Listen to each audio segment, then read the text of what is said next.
What's up guys, it's Kat. Welcome back to my channel. So for today's video, I am bringing y'all 7 different organization mistakes that I promise at least one of these you're probably making, and honestly probably more than just one of them. Also, I'm sharing 7 ideas with you today, but I do have a lot more. I had like a list of 20 or something, and I didn't want to overwhelm you with too many mistakes because I think that if you go through these, you figure out which ones you're doing, you work on improving them, and then in a month or so, if you want to see a part 2, I will do that for y'all, and you can continue to improve different types of organizational mistakes you may be making. So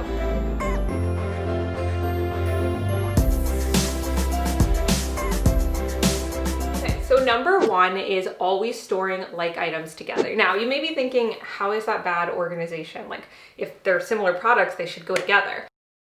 So when I first moved into my condo, I got this makeup / beauty table from IKEA. And I remember thinking to myself, there's so much more storage in it than the old makeup table I used, so I can put my makeup, my hair tools, my hairbrush. But what I quickly found is I would constantly have to like go in there, grab it, come back, and then I wouldn't feel like putting it away, so it would just end up being messy on the floor. But now the console table, as you can see, is right next to it. So I just slide the drawer open, I grab my stuff, and it's right there. So the key point here is when you're deciding where to store something and where its place should be, don't just think, you know, what makes sense with the type of product it is. Think, where do I actually use this? Where am I when I'm getting use out of this product? If it's in the bathroom, store it in the bathroom. If it's in the kitchen, put it in the kitchen. If it's in your mirror that's by your TV stand, put it in your TV stand. And this is another one that I actually recently fixed for the example I'm going to share for me, but it's making the mistake of filling your spaces to full capacity. So this could be in your closet, in a junk drawer, in a dresser drawer, in a office drawer, craft drawer, whatever it is. If you stuff a space to full capacity because you're like, oh, well, I have the space there, so I might as well fill it and, you know, store a whole bunch of stuff, that's actually making it very, very difficult to keep the space organized. But I would recommend that whether it's a drawer, a closet, a shelf, only filling it like 80 to 90% capacity. That way, you know that there's always extra space if stuff gets moved around and it's easy to go in there and look for something. Having that little bit of extra room is going to help ensure that stuff doesn't get like shoved together in a big pile, and you have the space to move it around, organize it how you like, and it's not going to get overcrowded. It's very easy to not follow this tip, but I promise if you do, it's going to dramatically change the amount of money you have, but also the efficiency of the efficient, is that the right way to say it? I love cute baskets. I love getting different drawer organizers and little dividers, especially, you know, you go to TJ Maxx or Home Goods or Target, they have such adorable ones.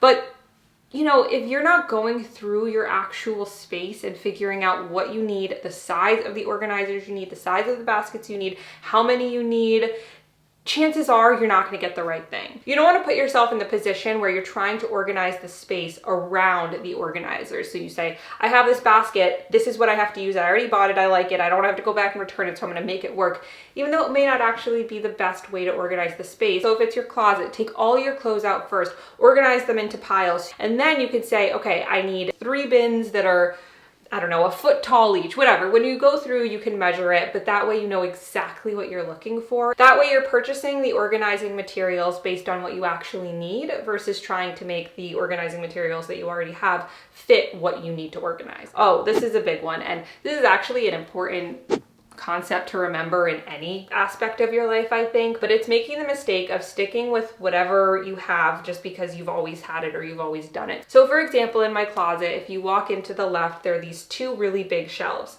And I've always just kept it like that because, you know, they're shelves, whatever, they're good. We stack stuff on top of each other. But after thinking about it, I realized that there's so much vertical space there that's being wasted.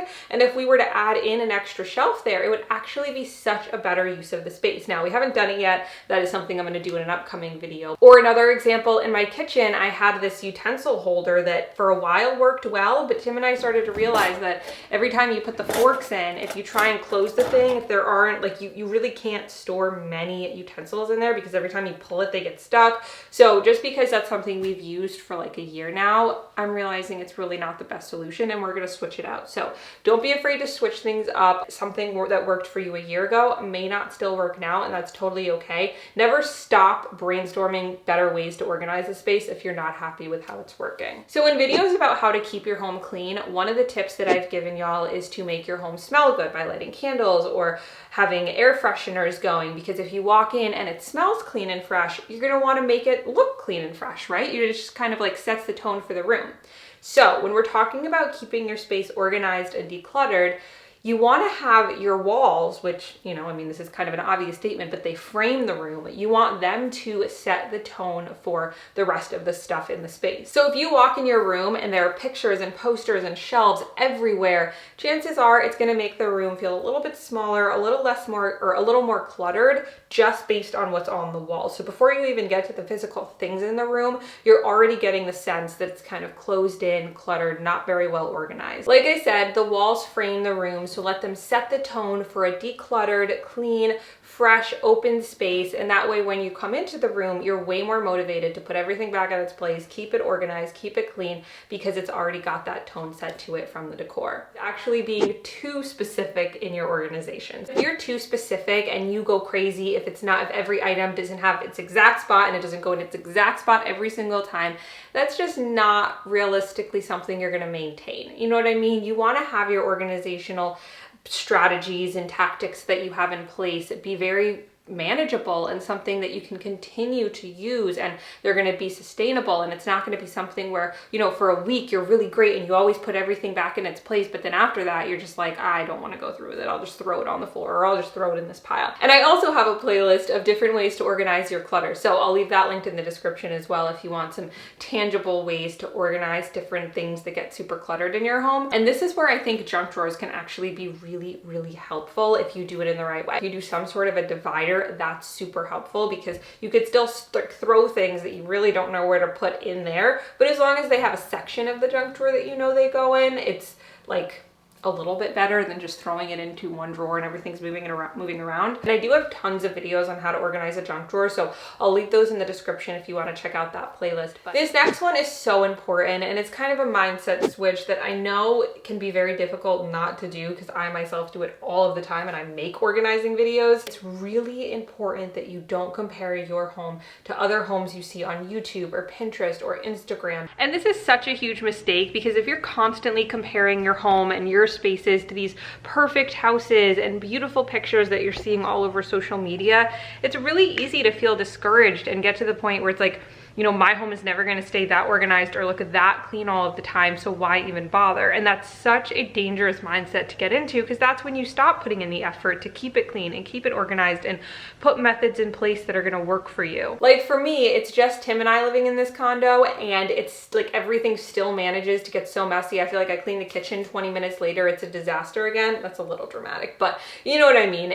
Realistically, stuff is not going to stay neat 100% of the time, and if that's just with the two of us, I can imagine if you have kids and a bigger family that it's going to be that much harder to actually keep everything clean and organized. But by having good habits in place, good techniques to organize in place, and not filling your space with a whole bunch of different things and items, that's going to make it dramatically easier to keep it clean, keep it organized, and not feel overwhelmed in doing so. If you watch until this part, let me know in the comments what part of your home you struggle with the most to keep organized, and then I'll pick a few of them and maybe we can make that into like a little series where I give you all different tips and tricks on how to organize the spaces that you say are the hardest for you to keep organized. I'll have my How to Create a Home You Love playlist linked above me, where there's videos on keeping it clean, organized, making it look nice, like different decor ideas. So I'll have that linked above me. And I think that's about it. So I love you all so, so much. Thank you so much for watching, and I will see you in my next video.